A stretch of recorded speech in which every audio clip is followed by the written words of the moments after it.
or whether, in this new spirit of confidence, they would try to push the party even further to the left. And we saw a bit of that this week with the announcement on the private finance initiative.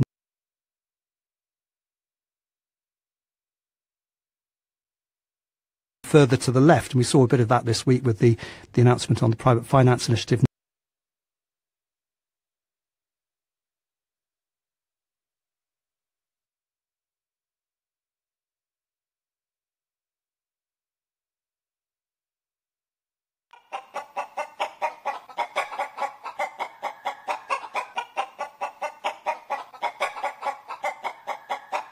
One, two, da di da da. Oh, seems to be working. Hello. Oh, look at. Oh, yeah. We'll be right with you. Hold on. Daily Brexit live. Okay, you can probably hear me now. You probably couldn't before. Just a couple of minutes. Just going to patch in my guest. Here's to a good show. See you at the top of the hour. Alrighty.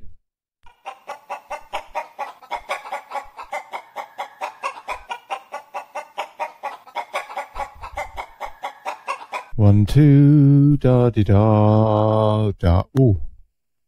Oh, seems to be working. Hello. Oh, look at that.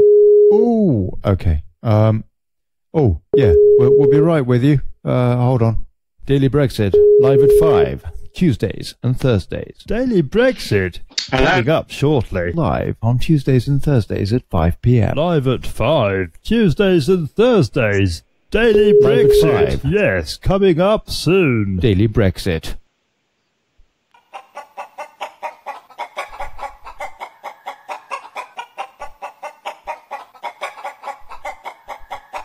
One, two, da di da da. Oh, seems to be working.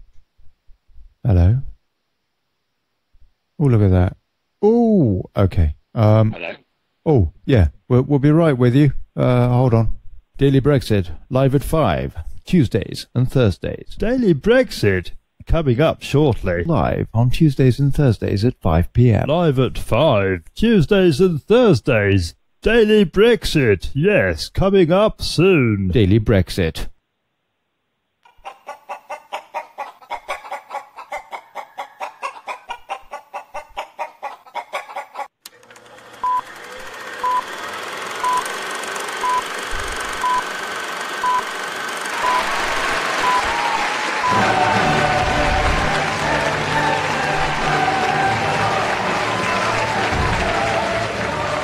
Hey folks,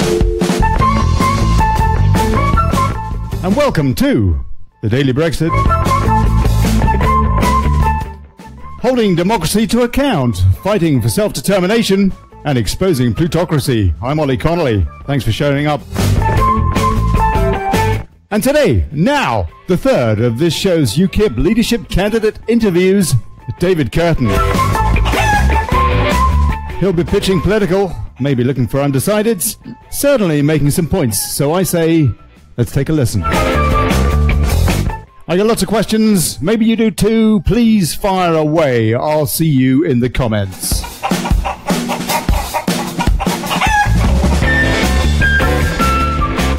And please, hey, share the show. Let folks know we're talking, we're watching, we're thinking, we're active. Yeah.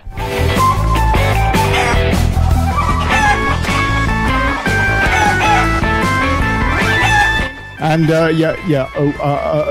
okay, all right. That's enough of that. Yeah, that's enough of that. And no news section today for these leadership interviews either. I'm sure we'll be covering that, the salient stuff anyhow, with my guest, UKIP leadership contender David Kurten. Pleasure to have you on the show, sir. Good afternoon. How do you do?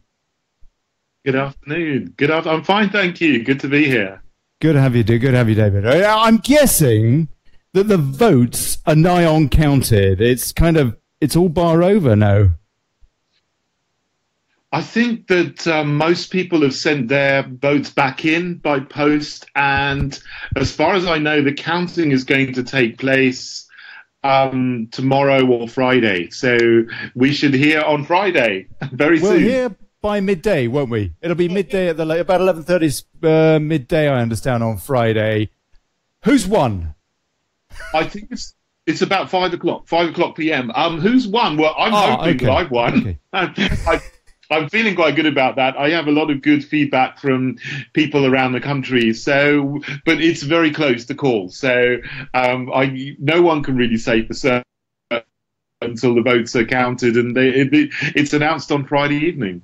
Fair enough. Fair enough. How do you think you've done? And also, how do you think UKIP has done throughout this leadership campaign? It's been a very long campaign. It's been over 3 months since it started. So people have had a lot of chance to meet the candidates. We've been all over the country. I've been to Wales. I've been to Northern Ireland, meeting people. It's been very, very good to touch base with lots of people from lots of different areas and see what people are feeling. And there's a lot of positivity from the members about UKIP, a feeling that we really need to get our act together, that things haven't gone quite as well as we hoped over the last year. But now this is a very, very important election. The campaign has been very important, and members are really raring to go and get back and make our party great again. And so I'm hoping to be the leader to make that happen. There is a very anxious membership, though, at the moment. No, I mean, how wide open do you think that this leadership contest is? Well, compared to the last two, we had 2 leadership contests in the last year, which doesn't sound very good to say that, but that's history. In the first and second one, it was almost a foregone conclusion who was going to win, especially the second one. Paul Nuttall was obviously going to win by a very large margin because he had been the deputy leader for a very long time, and he did.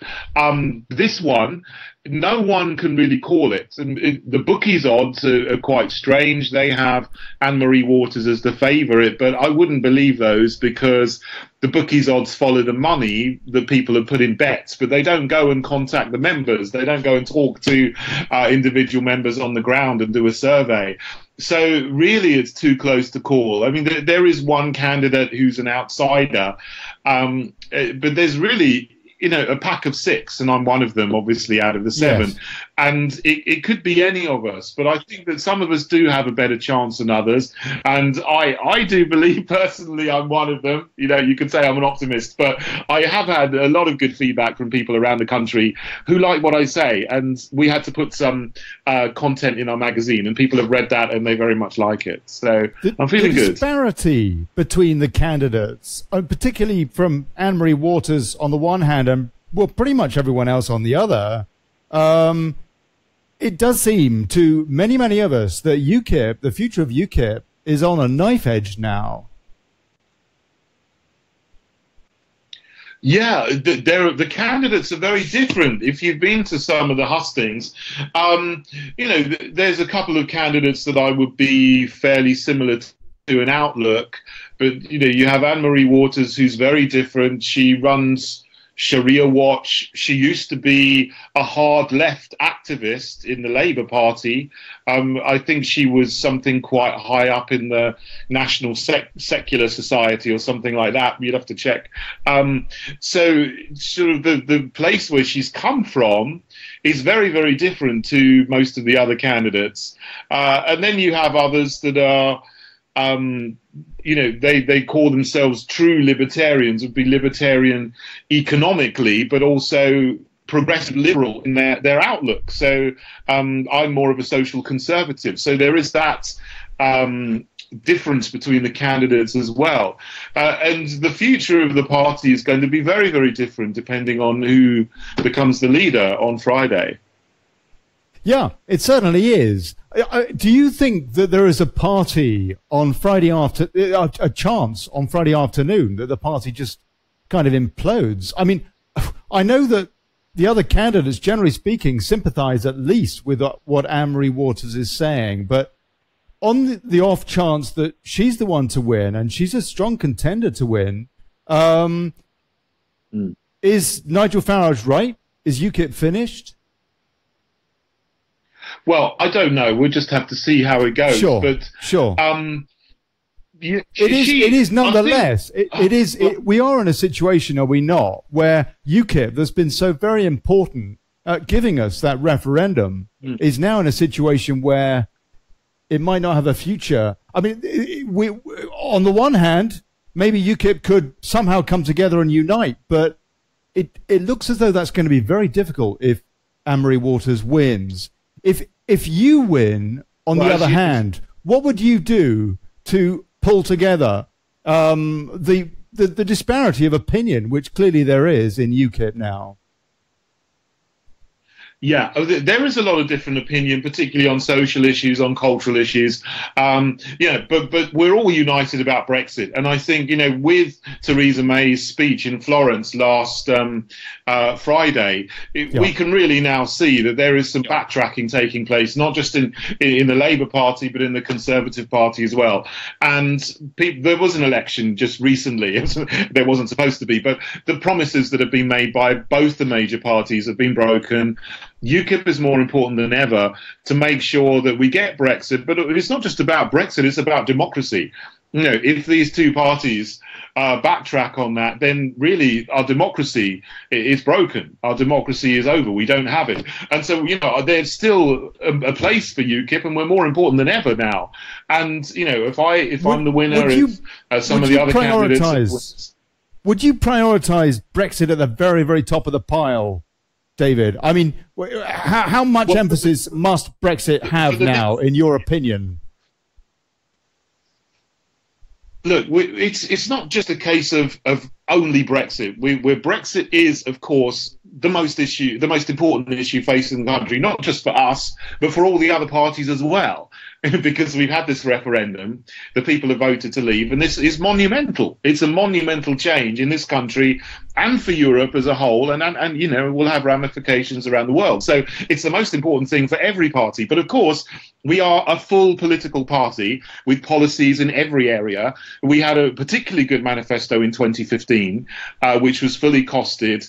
We've got great policies in education, in health, for transport, for protecting the green belt and the environment.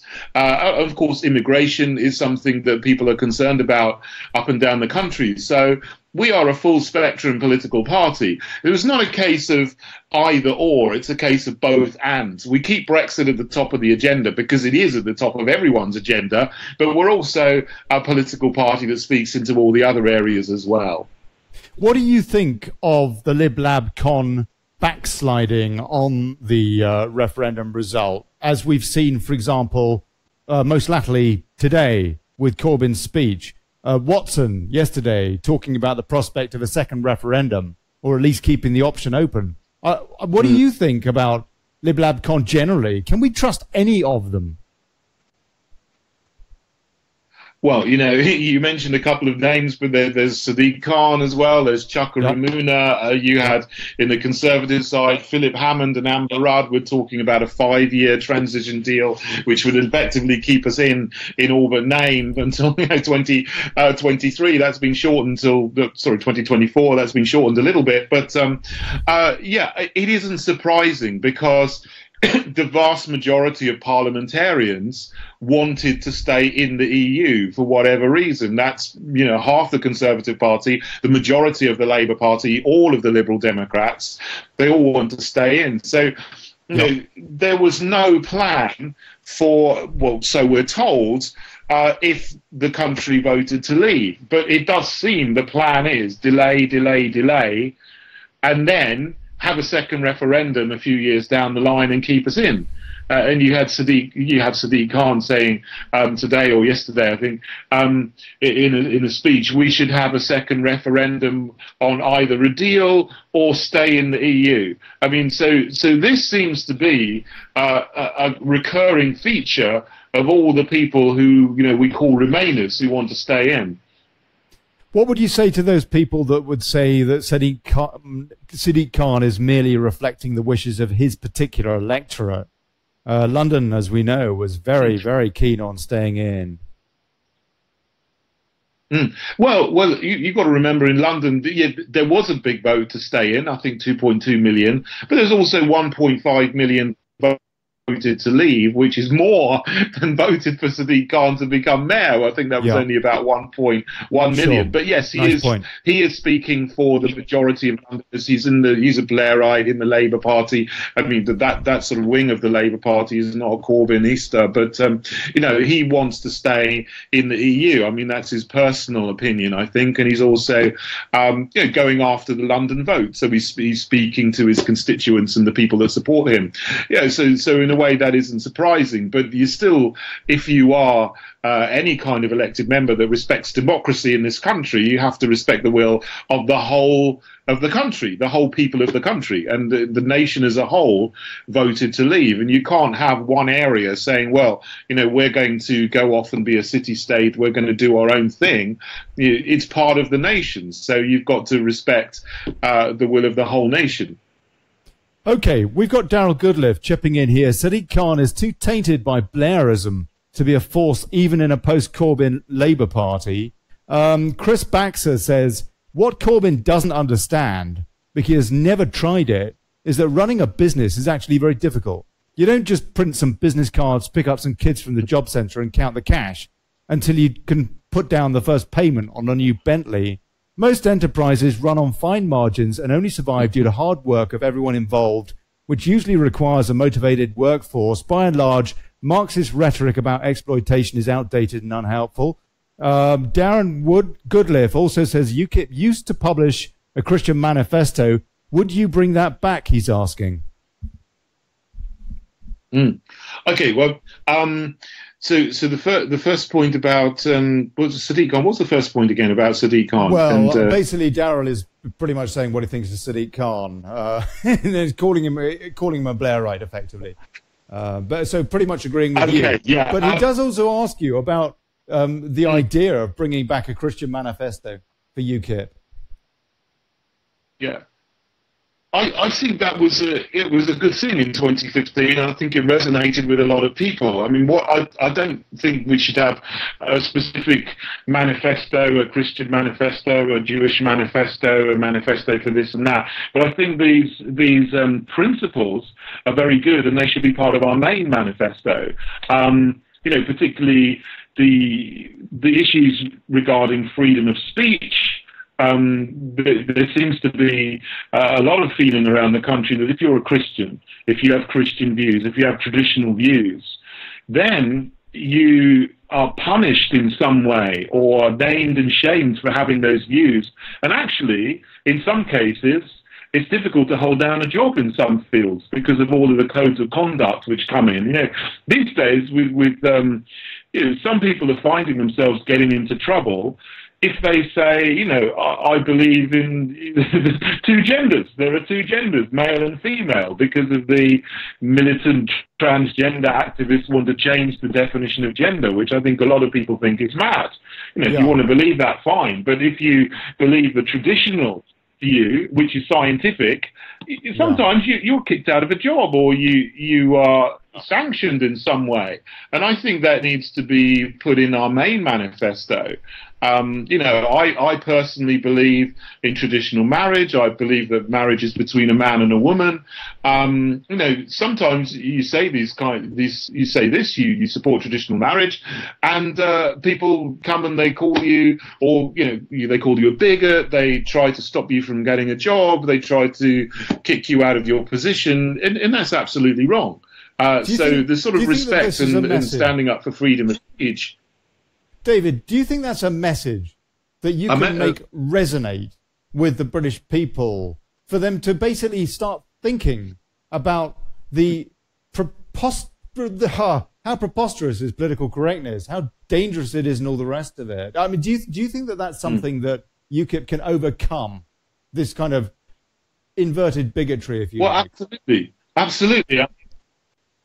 This is something that UKIP has always spoken about, and Nigel has been fantastic at standing up to political correctness and saying things that that the majority of people are thinking, but you have the elites in the mainstream media and the political class that want to oppress people and suppress freedom of speech and make you feel that, you know, if you have any kind of conservative opinion, traditional opinion, Christian opinion, that you shouldn't be allowed to say it. There's a lot of psychological pressure on people in society not to speak. And I think standing up for freedom of speech, standing up for rigorous debate, allowing particularly places like universities, people to be able to have their say, whatever they're saying, but to, instead of no platforming people, allow people to say and debate it and discuss it. And then if their arguments are wrong, pull it apart.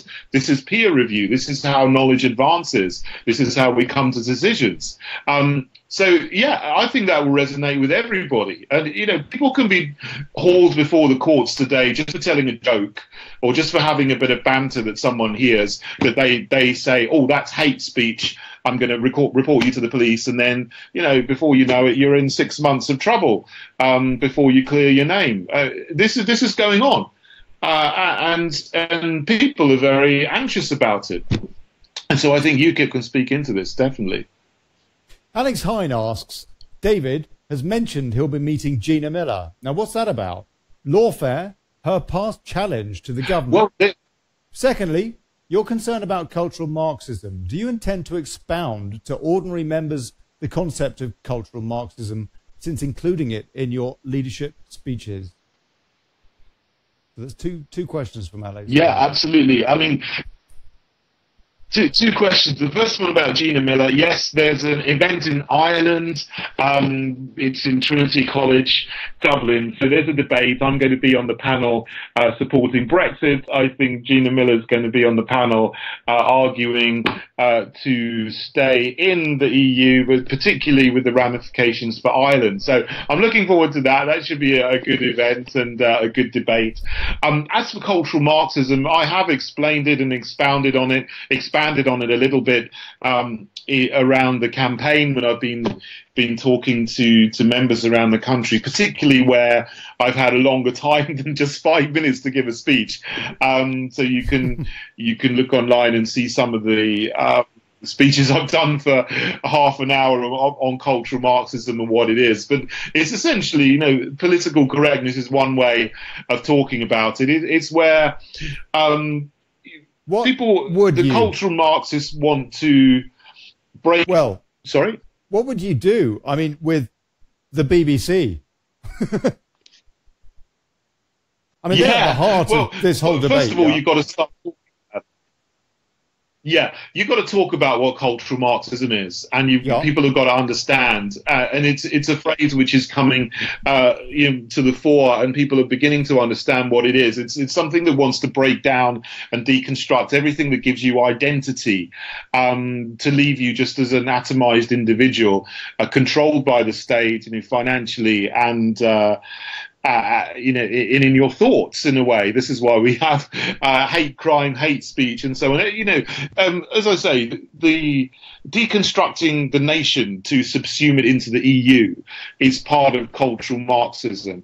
A nation gives you identity. There's a deconstruction of the family. There's an attack on marriage. Yeah. There's now an attack on gender. There's an attack on masculinity. All these things which are good, which are in the foundations of our nature and our Western culture. Why? Our nation and our culture. Why is there this attack? Why? It's crazy, isn't it? What you would think that all of these things are good. Yeah. The nation is good. Family is good. Marriage is good. It gives you, it's a stable place to bring up children. You get love there. You get relationship. You get support. Why would anyone want to break those things down? Why would anyone want to attack all of those things which are good? Yes. I think it's to, I have to explain this a little bit more. Economic Marxism didn't take off in Germany, in the United States, in the United Kingdom. It did take off in Russia because Christianity was very strong. We've got a very strong sense of identity and a very strong sense of culture through going back thousands of years, going back millennia. So in order to bring in a Marxist utopia, whatever was there before has to be attacked and deconstructed and leveled. So then economic Marxism, the socialist communist state, can be built up, because Christianity stands in the way, national identity stands in the way, reason stands in the way.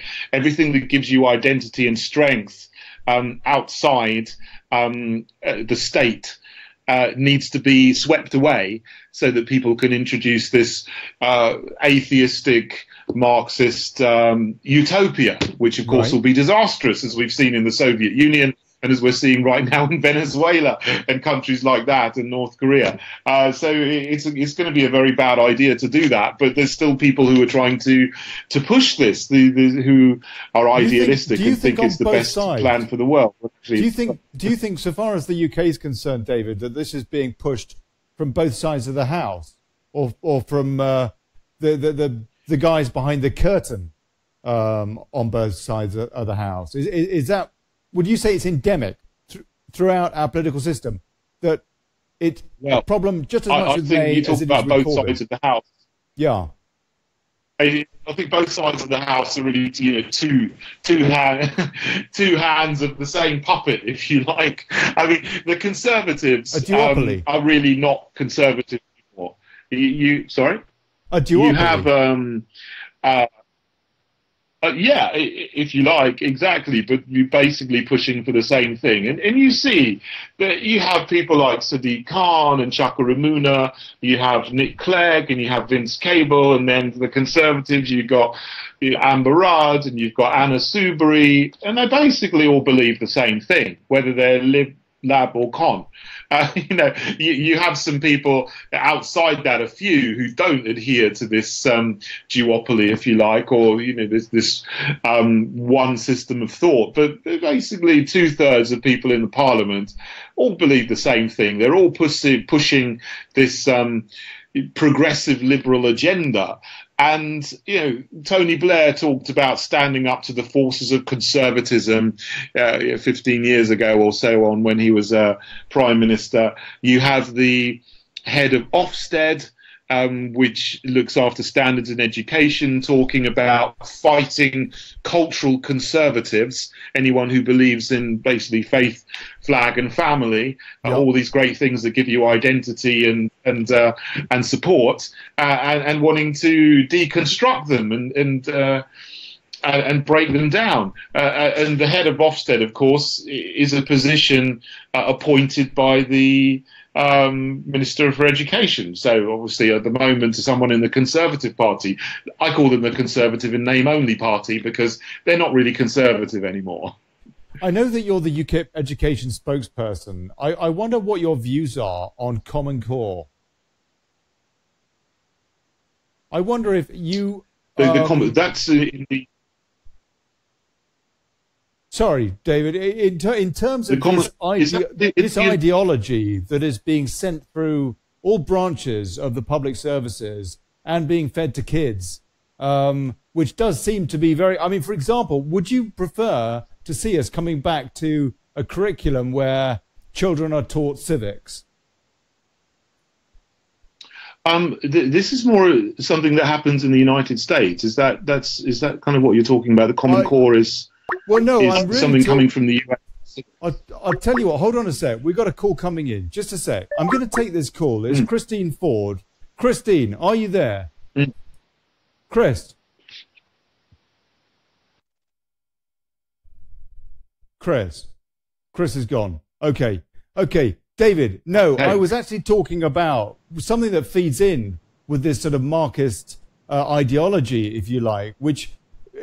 As I understand, a lot of people talk about it online now. It's basically an agenda that is being pushed to, if you like, dumb down all branches of society using the public services. And in terms of education, one of the ways that we've seen it, for example, is with our youth no longer being taught about their governmental systems, no longer being taught about civics, for example. And I just want to given your experience in education for the party, what you think about that and what we might do to produce a healthier mindset. I'm not talking... I just fear, for example, that kids are being given way too much one side of an argument and are not being given a balanced understanding of politics, not just in the UK, but throughout the world, so that they can then make a choice for themselves. I think, kids need to know facts. People need to know facts. They need to know dates. They need to know history. They need to know people.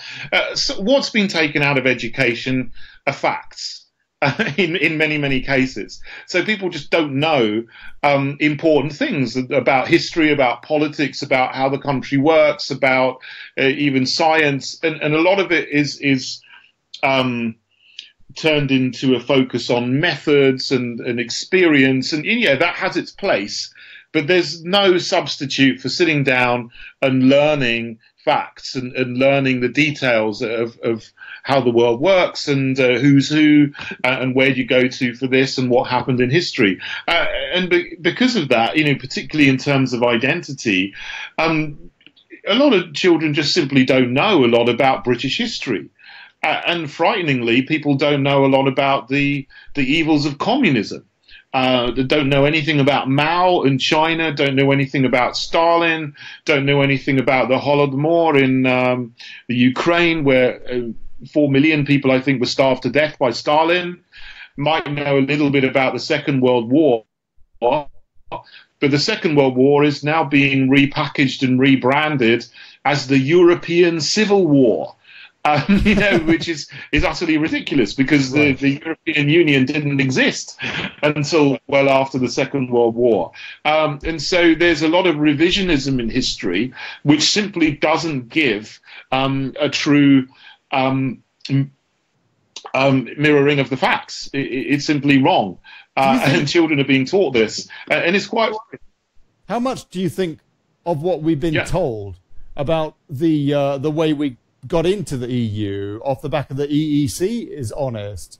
And I'm thinking, for example, about FCO 301048, the document that shows Heath's cabinet conspiring, frankly, to see Britain lose a great deal of its sovereignty knowingly, and then covering that up by making sure that those minutes were hidden.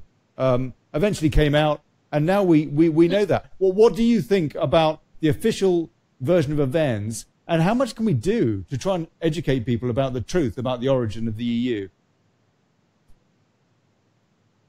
Well, I think if you put UKIP in government, we'd have a very different curriculum, which would be honest about history. But a lot of these things are just not in the syllabus. There's so many options you can take in history, for example.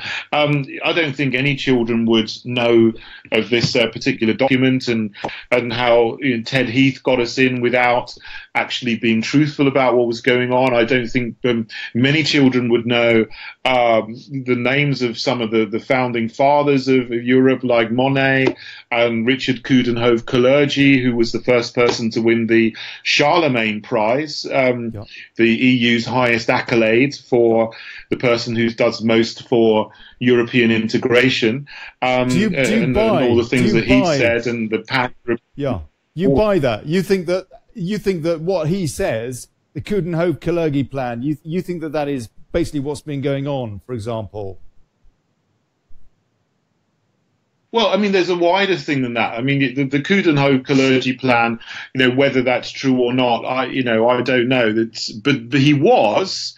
There's no doubt that he was the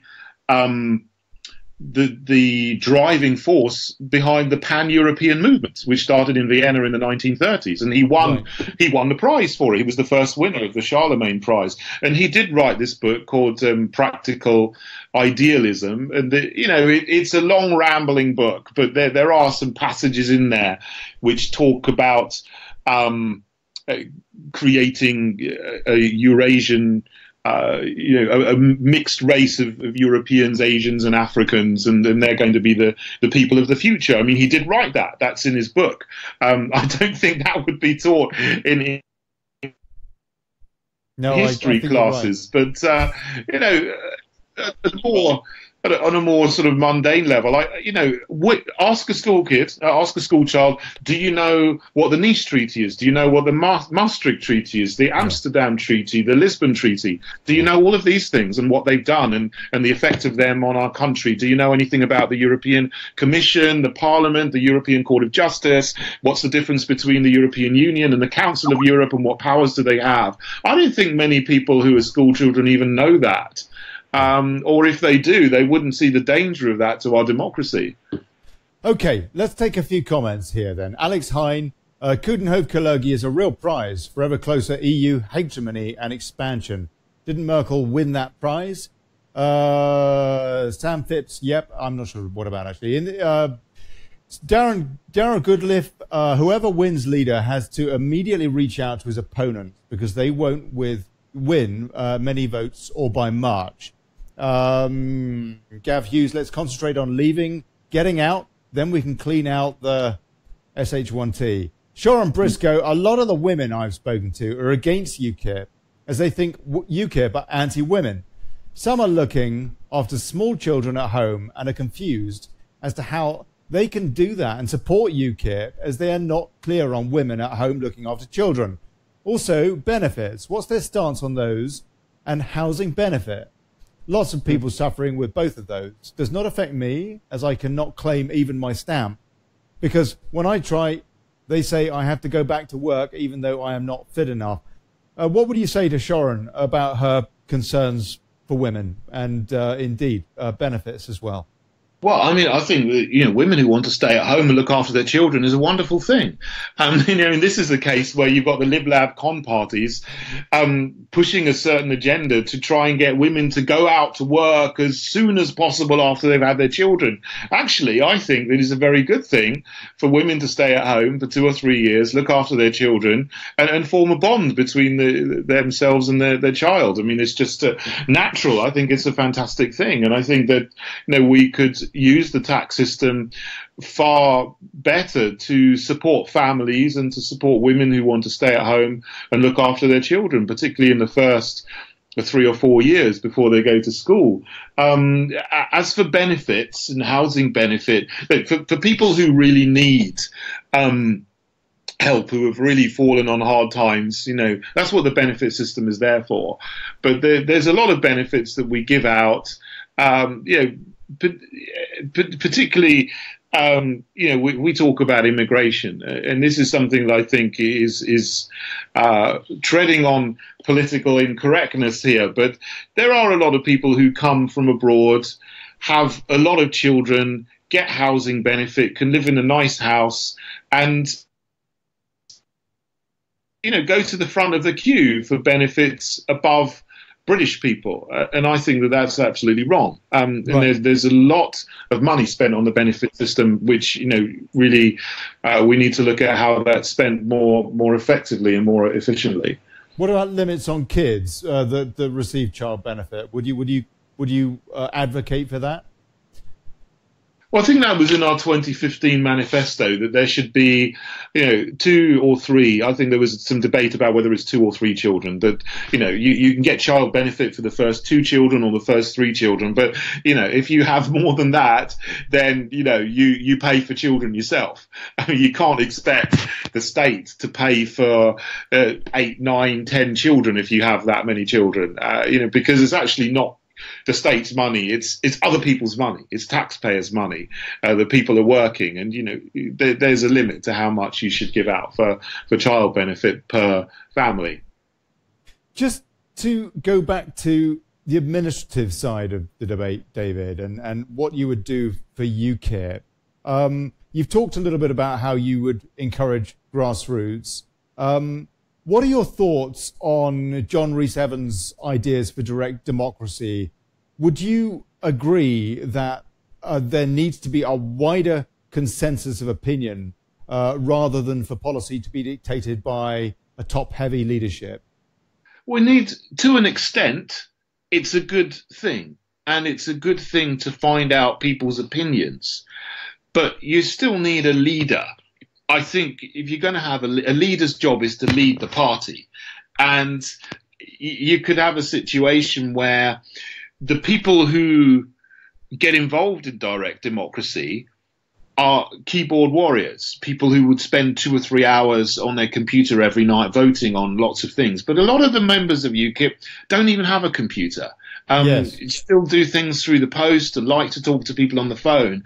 And so a lot of particularly the activists, people who have been in the party for 10, 20 years, may be, shut out from the direct democracy idea because it's an online platform and it's going to attract a certain type of people, but that's not necessarily the people who are most dedicated to the party.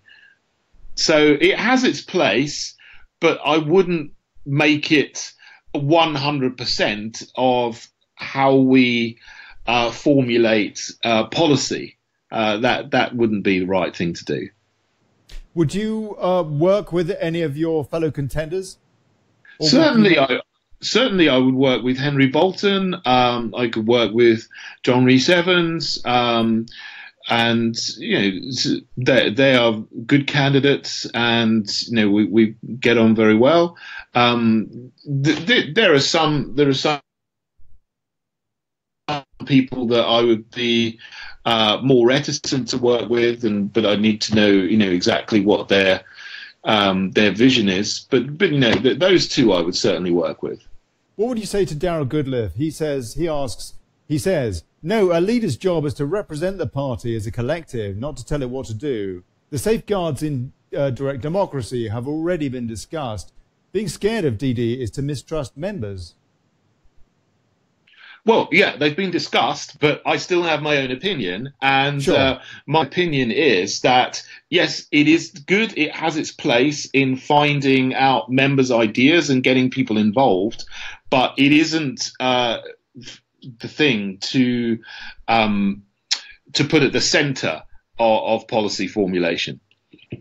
Okay, all right. I think we should just go back to Brexit a little bit. I want to ask you a few more details. I take it that you were pretty disappointed with May's speech and her stance last week, no?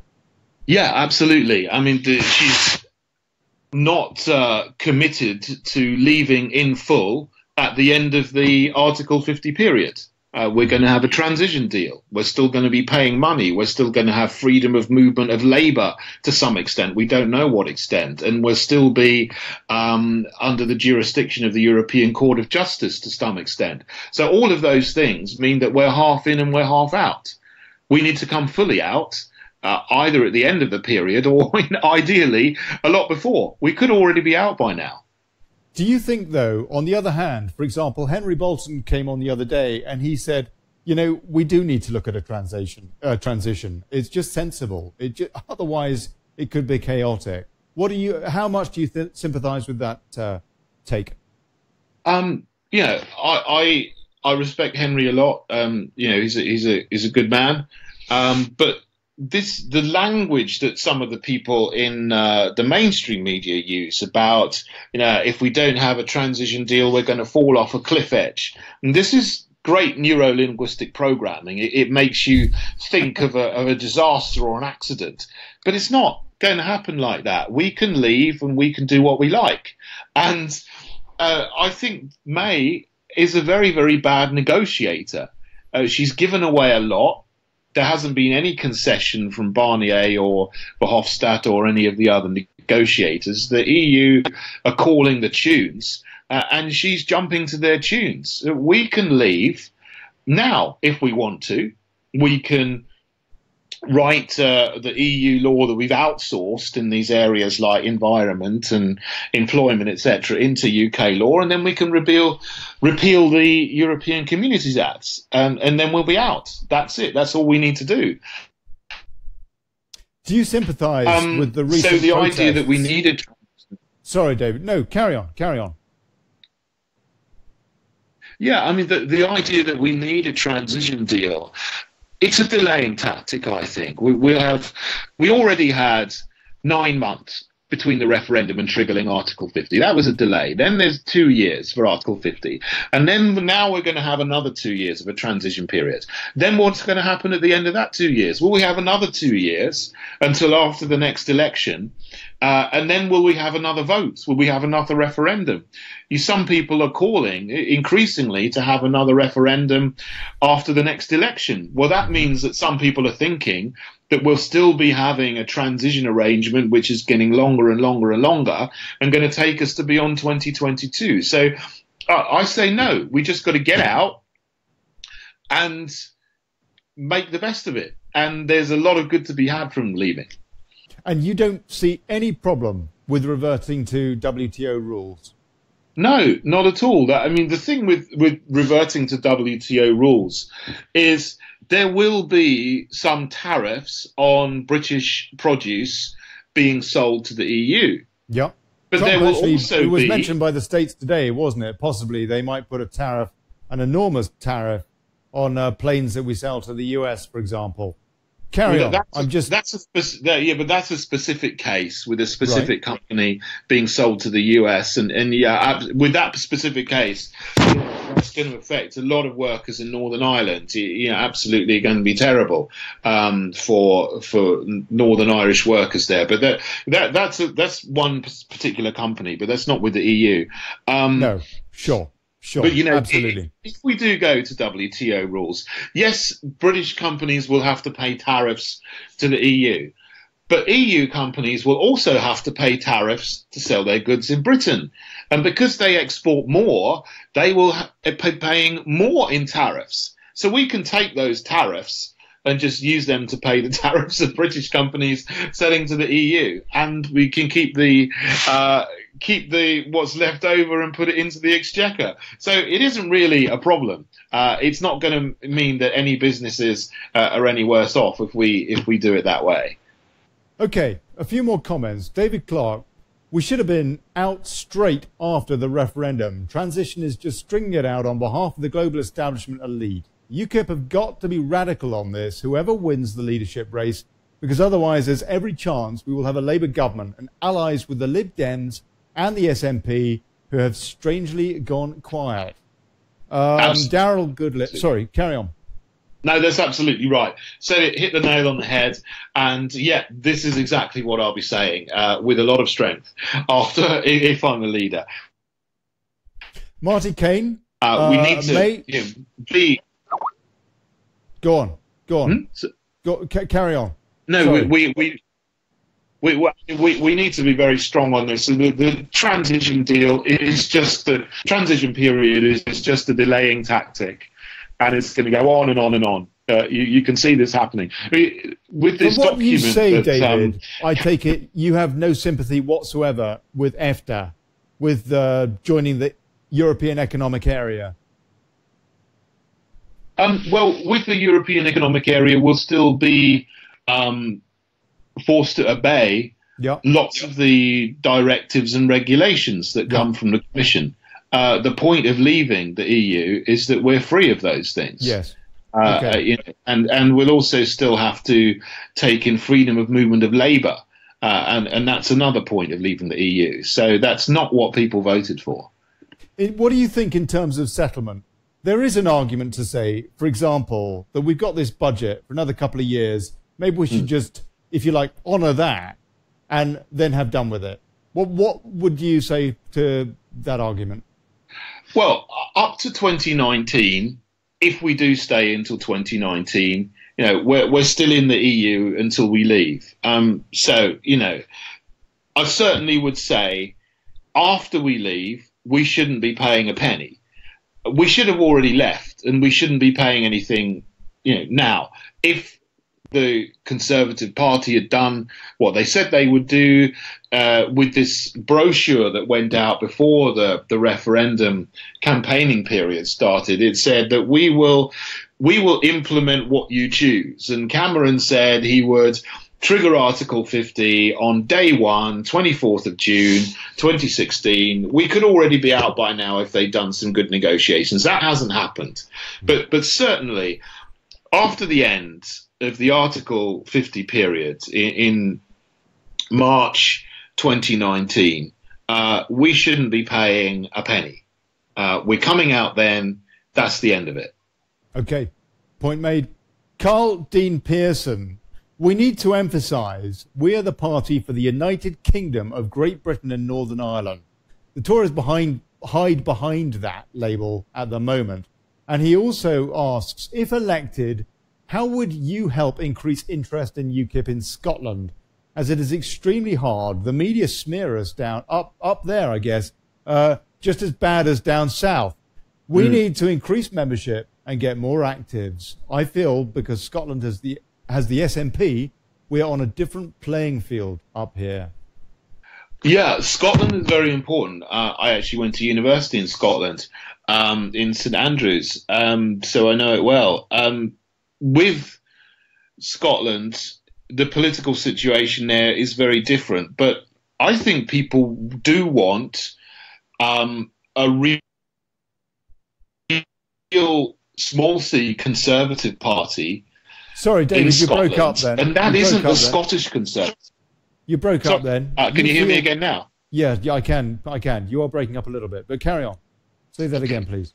Yeah, you feel the Scottish Conservatives are more left-wing progressive and on social and cultural issues than the English Conservatives. I think there's a big market in the political field in Scotland to have a party that is socially and fiscally conservative, and we need to get organised in Scotland. Absolutely, organisation needs to come all over the country, but we particularly need to look at that in Scotland. And certainly not abandon Scotland. Up to now, we just haven't really been anywhere electorally in Scotland, but we do need to get there. And the last election does show some promise for UKIP in Scotland, potentially. The fact that SNP lost so many seats off the back of the Scottish referendum and Nicola Sturgeon's comments about basically preferring the EU to the UK, there seems to have been a huge backlash against that kind of rhetoric, and there is an opportunity there for UKIP now.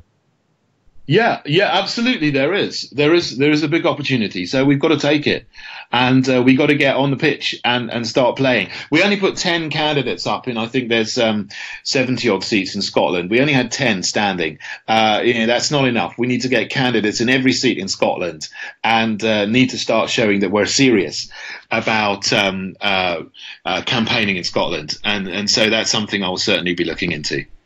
Susan Percival, no transitional period, no referendum. David Cameron said a one-off referendum in our lifetime, and they will implement what we decide. Out, leave, no more EU. Marty Kane, UKIP will never do anything in Scotland whilst David Coburn is leader there. You got a comment on that, David? Well, two points. I mean, absolutely about the transition deal again, and we should be leaving. Look, for Scotland, we need to organise. David is a fantastic character. He's a good MEP, but I think we need some internal organisation to run the branches and the campaigning, so that we split the political side and the management side in Scotland. And I think that's something that everyone can come on board with, and then we will succeed and make grounds politically in Scotland if we have some good management there. I've asked you about some of the candidates. Let's say that Peter Whittle wins. Does that basically mean, if you like, that's the status quo and UKIP doesn't much change? Yeah, I mean, he was the deputy leader before, so I think there will be. I'm not sure who's going to have in his team and so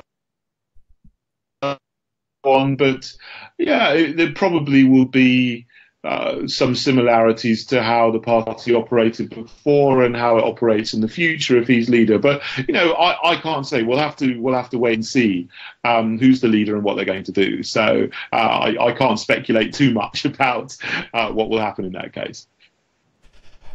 If you didn't get a desirable result on Friday for the party, I don't know, if it was looking a bit difficult to hold together, is there a chance? You're backed by Aaron Banks, aren't you? Is there a contingency plan? Are you talking about UKIP? No, I haven't had any talks about starting a new party. We're going to hope for a good result on Friday, and whatever happens, I think people will try to make a go of it. Whatever happens, Brexit is important. We need to be a party that speaks across the political spectrum, and I think people want an alternative, and we can be that alternative. If it doesn't work out for any reason, the people are still there. And, I think that, we'll have to see. We'll have to wait and see. I'm not going to speculate on that. But there hasn't been, talk of a new party. So I think that's a bit of speculation at the moment.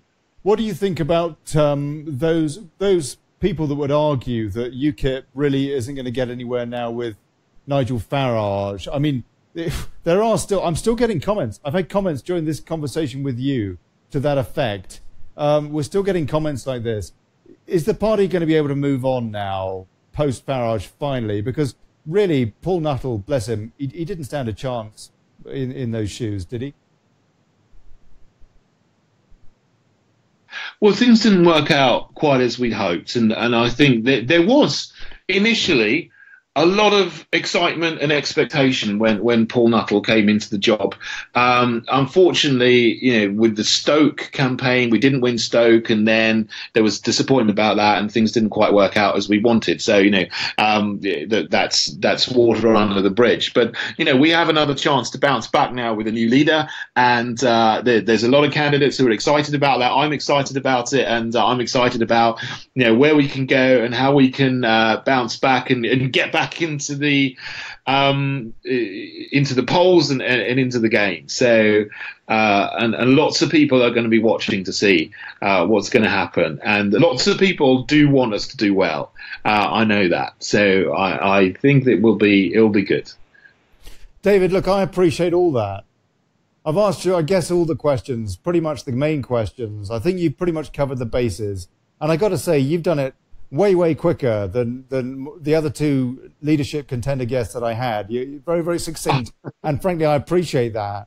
But, what a lot of folks are saying, looking at these comments that I'm getting from people, is I'm just so fed up with the rhetoric. How are we going to get out of this bloody plutocratic club? And I want to ask you, heartfelt, do you think that we might just never get out of this EU thing? Yeah, one of the big problems that we have in this country is that our electoral system is made for the 18th century. We have the first past the post system. So it's very, very difficult for any party that's not one of the big two to make any headway. And they are campaigning machines. You have to respect that. Well, I stood against Labour in the 2015 elections. I stood against Harriet Harman. They're a campaigning machine. And people have got to believe that UKIP can win in a first-past-the-post system. Nothing is really going to change while we have the two legacy parties still in power.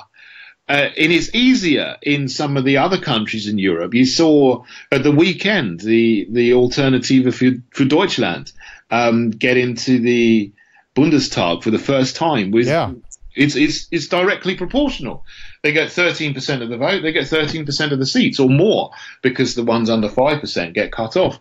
In the Netherlands, you had it's directly proportional. So you have the Party for Animals getting into the Dutch Parliament with just a few votes because it's proportional. For example, Alex Hine is asking you. I mean, so you think we should have some sort of a PR system in the UK then? The thing is, we should do, but we can't rely on that. UKIP has got to be in a place where we can win a lot of seats in a first-past-the-post system. Yeah, we can talk about PR till the cows come home, but it's not going to happen while the Conservatives are still in power or Labour are still in power. The only way it's going to change is if millions of people are convinced that UKIP is a party which means business, which is serious and can win. And I think if we place ourselves well with the backtracking on Brexit by both of the big parties, the time is right for millions of people to change and to come to us. And I think with this leadership election coming up, we have a very strong, great opportunity. We've got to make the most of it. And whoever's leader has got to reach out to people across the political spectrum who voted for Brexit, who believe in Brexit, who just want some common sense, pragmatic, patriotic policies and a party that will implement them because they're fed up of the old political class. We are the new political class. We're the new political party. We're the future of politics. The politics that speaks to the people is of the people. And we respect democracy, which the other parties seem that they don't do. So the time is right for UKIP to rise again. And I think that after Friday, we shall. And we will have a very good bounce. And we will see a lot of changes in the political landscape over the next few months. Neil Farrer, We Need PR. Debbie Shaw, good evening all. Turned to comp in shock. Turned to computer in shock. BBC Labour broadcast is on, making me feel sick. My last question to you, David. Should we at some stage embark in programs of civil disobedience, and how far away do you think we are from that?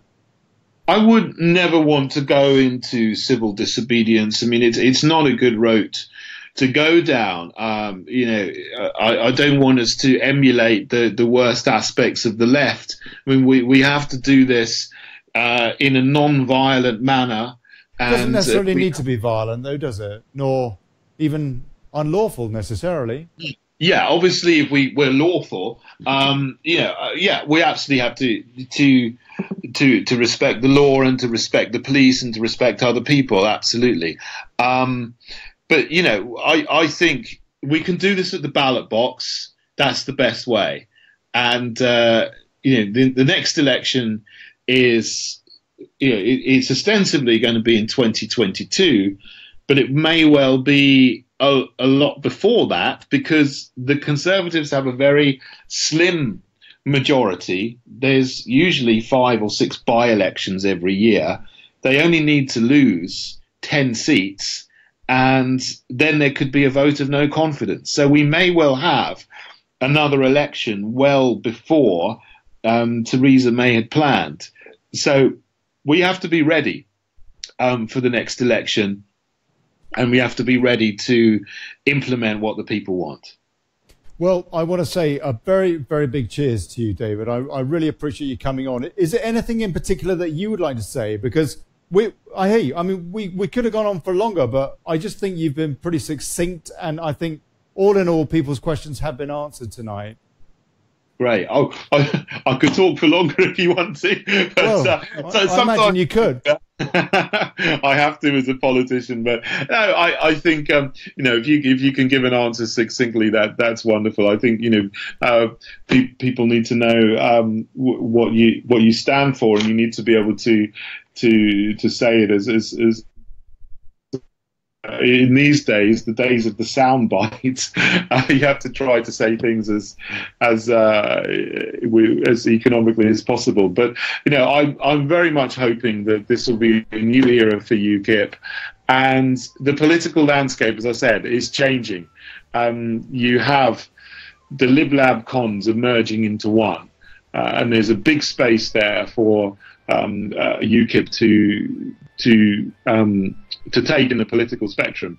But we are a party that is going to be for Brexit, but we're also a party that's going to be for the nation and for all areas of government in the nation. So we need to make sure that we keep having a good manifesto in all areas go forward, and that's what I'll drive as leader. David Kurten, thank you. You've been tuned in to the Daily Brexit. That was David Kurten, a leadership candidate for UKIP. And we'll be checking out the election. We'll know what the result is on Friday afternoon. I want to thank everybody for your views, for your questions on the comments. I really appreciate that with all of these leadership candidate interviews. And the folks that haven't been on yet, you know who you are. You've all been invited. You're very, very welcome. That's it for this Daily Brexit. You know what? I'll tell you what. Actually, I think I'm just going to call it a day there. Thank you. Thank you. Good night. Cheerio.